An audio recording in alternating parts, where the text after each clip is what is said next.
Pipeline विभागीय विद्याप्रसारक मंडळ संचालित माध्यमिक विद्यालय व कनिष्ठ महाविद्यालयाच्या वतीने उत्कृष्ट शिक्षक गुणगौरव सोहळा व वार्षिक पारितोषिक वितरण समारंभाचे आयोजन करण्यात आले होते। यावेळी या कार्यक्रमास प्रमुख उपस्थिती म्हणून पंचायत समिती भिवंडी गट शिक्षण अधिकारी संजय अस्वले, राज्य अध्यक्ष शिक्षण क्रांती संघटना सुधीर घागस, पाईपलाईन विभागीय विद्याप्रसारक मंडळाचे अध्यक्ष प्रेमनाथ नाईक, उपाध्यक्ष गोपीनाथ चौधरी, सेक्रेटरी गिरीश नाईक, सहसेक्रेटरी राम पाटील, प्राचार्य एम.जी. खामकर, पर्यवेक्षक अनिल दलाल यांच्या समवेत अनेक मान्यवर व अनेक शिक्षक या कार्यक्रमास उपस्थित होते। पाईपलाईन विभागीय विद्याप्रसारक मंडळ संचालित माध्यमिक विद्यालय व कनिष्ठ महाविद्यालयात क्रीडा स्पर्धेचे आयोजन करण्यात आले होते। या क्रीडा स्पर्धेमध्ये उत्कृष्ट कामगिरी करणाऱ्या सर्व विद्यार्थ्यांचे स्वागत सत्कार करून त्यांना सन्मानित करण्यात आले। तसेच यावेळी उत्कृष्ट कामगिरी करणाऱ्या शिक्षकांचे देखील गुणगौरव करून अनेक मान्यवरांनी यावेळी आपले मनोगत देखील व्यक्त केले। सर्व संचालक मंडळ, आदरणीय गुरुजन वर्ग आणि प्रिय विद्यार्थी मित्रांना शुभेच्छा देतो। आम्हाला सांगायला अभिमान वाटतो की या संस्थेची सेक्रेटरी असतील, अध्यक्ष असतील, प्राचार्य, ही सगळी महत्वाची माणसं आमच्या शाळेचे विद्यार्थी आहेत। आणि संतोषी विद्यालयाची एक उपशाखा किंवा शाखा किंवा भाग असं समजलं तरी वावगं ठरणार नाही असं मला वाटतं। आणि माणसांनी बघा, कुसुमाग्रजांनी म्हटले नाही, देणाऱ्याने देत जावे आणि देता देता घेणाऱ्याचे हात घ्यावे, ओरबाडून नाही घेतले, त्या हातांची दानाची गुण ठेवावे। तसं पद्मश्री अण्णासाहेब जाधव यांनी अत्यंत प्रतिकूल परिस्थितीमध्ये या पद्मश्री अण्णासाहेब जाधव भारतीय समाज उन्नती मंडळ संस्थेचं रोपटं लावलं। आणि मग मोठा विषय झाली नाही या संस्थेचं, कामकाज म्हणाले आपल्या पासून, तसं आमच्या संस्थेचं देखील मोठं वृक्ष झालेलं आहे। आता इंग्लिश मीडियम देखील संस्थेने चालू केलेली आहे। त्याचं कारण असं आहे की काळाच्या ओघामध्ये चालावं लागेल। पालकांना इंग्रजी माध्यमाचा खूप ओढा आहे। बऱ्याच पालकांचा, विद्यार्थ्यांचा असा समज आहे की इंग्रजी माध्यमामध्ये आपण शिकल्यानंतर पहिलीपासूनच इंग्रजी आपण बोलतो, ऐकतो, वाचतो आणि इंग्रजीची आपल्याला सवय होते। परंतु 1 जानेवारीला प्रदर्शित झालेला एक सिनेमा आहे, क्रांती ज्योती विद्यालय मराठी माध्यम। मला असं सांगावं असं वाटतं की सर्वांनी हा सिनेमा बघावा। आणि मला विशेष आनंद असा आहे की 6 तारखेला या सिनेमाचा प्रोमो आमच्या पद्मश्री अण्णासाहेब जाधव विद्यालयात आहे।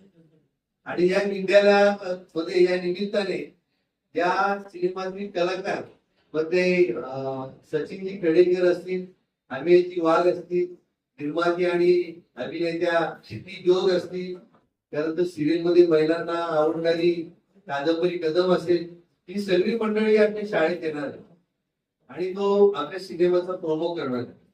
इंग्रजी माध्यमाच्या विरुद्ध आपण नाहीच आहोत, कुठल्याही भाषेच्या विरुद्ध देखील आपण नाही आहोत। कारण मला विश्वास आहे की या विद्यालयामध्ये अनेक धर्माची मुलं शिकतायत आणि अनेक प्रांताची मुलं शिकतायत। कारण महाराष्ट्राची खाण, महाराष्ट्राची माती तशी आहे की त्या मातीमध्ये एकदा आपण गेल्यानंतर त्याच्यामध्ये मिसळून जातो आणि त्याचाच एक भाग होऊन जातो। म्हणून महाराष्ट्राची लोकसंख्या दिवसेंदिवस वाढत आहे। म्हणजे नवीन तर जन्माला येतातच आहे, परंतु बाहेरून येणाऱ्यांचा ओढा इथे खूप आहे। इथे खूप मोठे उद्योग आहेत। सहज इथे कोणताही माणूस उपाशी मरू शकत नाही महाराष्ट्रामध्ये, एवढा रोजगार उपलब्ध आहे। साधं गोडाऊन मध्ये तुम्ही गेलात, कामाला लागलात तरी 10-15 हजार रुपये महिन्यात चालू होतो आणि कुटुंबाची गुजराण होतो। आता उत्तर भारत, बिहारमध्ये एवढं दारिद्र्य आहे की त्यांना महाराष्ट्राकडे यावंच लागतं पोट भरण्यासाठी आणि महाराष्ट्र त्यांना सामावून घेतो। आपण नाटक देखील पाहिलं असेल की जेव्हा कोकण आपलाच असा, तर ठाणे देखील एक कोकणाचा भाग आहे। त्याच्या समुद्र किनारपट्टीला राहणारी मंडळी म्हणजे मिठागर आणि इतर आगल, त्या आगरी समाज जो आहे तो तर खूपच व्यापक आहे। आणि बुद्धीच्या शैक्षणिक संस्था या मुख्यत्वे ब्राह्मण समाजाने काढलेल्या असायच्या। हे पवित्र कार्य सुरुवातीपासूनच या समाजाने या आपल्या राष्ट्रासाठी करत आलेले, परंतु त्यांचा चांगला आदर्श बहुजनांनी देखील उचललेला आहे। आणि मला सांगायला खूप अभिमान वाटतो की आगरी हा बहुजन समाज असूनही त्यांनी इतर उद्योग धंद्यांकडे वळल्याबरोबरच एक शैक्षणिक संस्था आपली असावी हा उदाहरण हेतू त्यांनी ठेवून ही शाळेचं रोपटं लावलं। आणि आज पाहतो आपण की खरोखर वटवृक्ष झालेले आहे। आज विद्यार्थी मित्रांनो, जर ही शाळा इथे नसती तर तुम्हाला कुठेतरी दूरवर जायला लागलं असतं. आणि प्रास्ताविक तुम्ही ऐकलं की आपण इथे 8वीच्या वर्गाला विना मूल्य शिक्षण देतो. खरं तर अनुदानित शाळांना देखील जरी गव्हर्नमेंट पेमेंट देत असलं तर इतर जो खर्च आहे तो खूप मोठ्या प्रमाणात आहे. आणि शासनाच्या धोरणाप्रमाणे त्यांच्याकडूनही फी आकारता येते. मग ती परीक्षे फी असेल, मेंटेनन्स सावित्रीबाई फुले जयंती या जयंतीनिमित्त आपण या ठिकाणी अतिशय चांगला सोहळा संपन्न केला. या सोहळ्यासाठी आम्हाला खास करून उपस्थित राहण्याचं म्हणजे निमंत्रण केलं. तर या आजच्या दिवशी अनेक ठिकाणी कार्यक्रम आहेत. तर प्रेमनाथ दादा नाईक सरांनी 15 दिवसापूर्वीच या संदर्भात कळवलं होतं.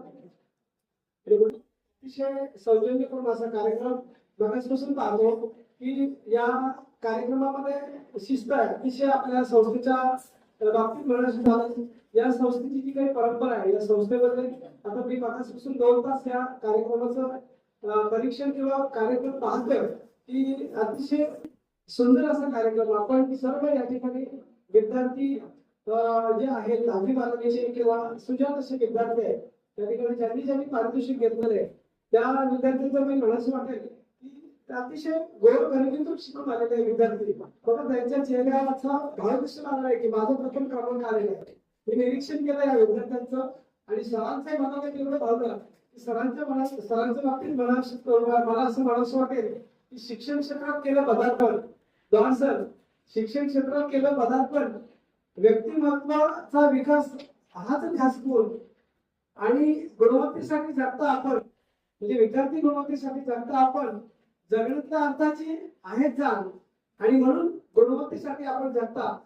यासाठीचं आपलं जे काही योगदान आहे आपण या संस्थेला वाढून घेतलेलं आहे. तुम्ही सांगितलं की मी 2004 मध्ये या ठिकाणी आलो आणि आपल्या शाळेमध्ये जे शिक्षक कर्मचारी आहेत मी गेल्या 2-3 वर्षापासून पाहतो या संस्थेमध्ये या शाळेमध्ये दलाल सर असतील, दलाल सरांचे दुसरे बंधू सुद्धा दलाल सर आहेत.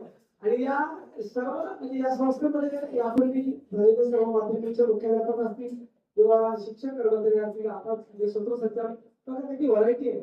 मला प्रत्येक कार्यक्रमात एकच सूत्रसंचालक सुरुवातीपासून शेवटपर्यंत एकच सूत्रसंचालक असतो.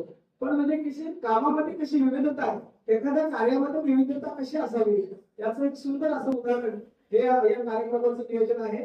आणि म्हणून मला असं म्हणावं वाटतं की संस्थेचे कार्यक्रम असो किंवा एखाद्या शाळेचा पद्मश्री अण्णासाहेब जाधव विद्यालयामध्ये सुद्धा आम्ही बऱ्याच कार्यक्रम घेत असतो. सरांचं नियोजन असेल, सरांच्या संस्थेचं नियोजन असेल, शिक्षकांचं नियोजन असेल, अतिशय वाखाणण्याजोगं नियोजन आहे. विद्यार्थ्यांना मी एवढंच सांगेन की आपण मेहनत घेतली पाहिजे.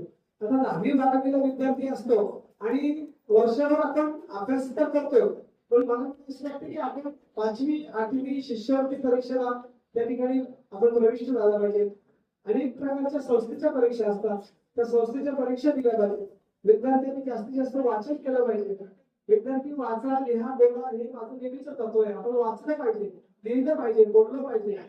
जसं आपण नेहमीप्रमाणे आपल्या व्यक्तिगत विकासासाठी आपण नेहमी आपल्या काही गोष्टी जोपासतो, त्यासाठी आपण नेहमी एखादा छंद जोपासला पाहिजे. या जयंती निमित्तानं आज आपण इथे जो कार्यक्रम आयोजित केला तो संस्थेच्या सुवर्ण महोत्सव वर्षामध्ये आपण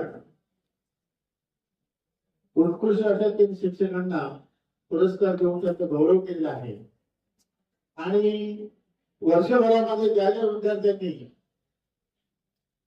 आपल्या विविध क्षेत्रामध्ये प्रावीण्य मिळवलेलं आहे त्या विद्यार्थ्यांचा गुणगौरव या ठिकाणी होणार आहे.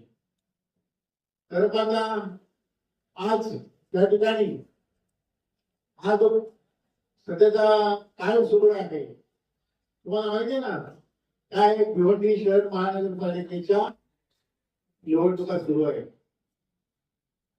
शिवाय आपल्या प्राथमिक विभागाच्या मराठी माध्यमाच्या मुख्याध्यापिका सौ राधा मॅडम यांच्याकडे दुःखद घटना घडली होती. त्यांचं कुटुंब आमचं कुटुंब एकच आहे. त्या आजीबाईंचा आज उत्तरदायी आहे. त्याच्यामुळे आम्हाला वेळच नाहीये. परंतु म्हणून आज सगळे संचालक या ठिकाणी ताबडतोब उठून गेले. कार्यक्रम आटोपला. बोलणं आणि माझं जाणं मला पुन्हा या कार्यक्रमाला यावं लागणार आहे. म्हणून मी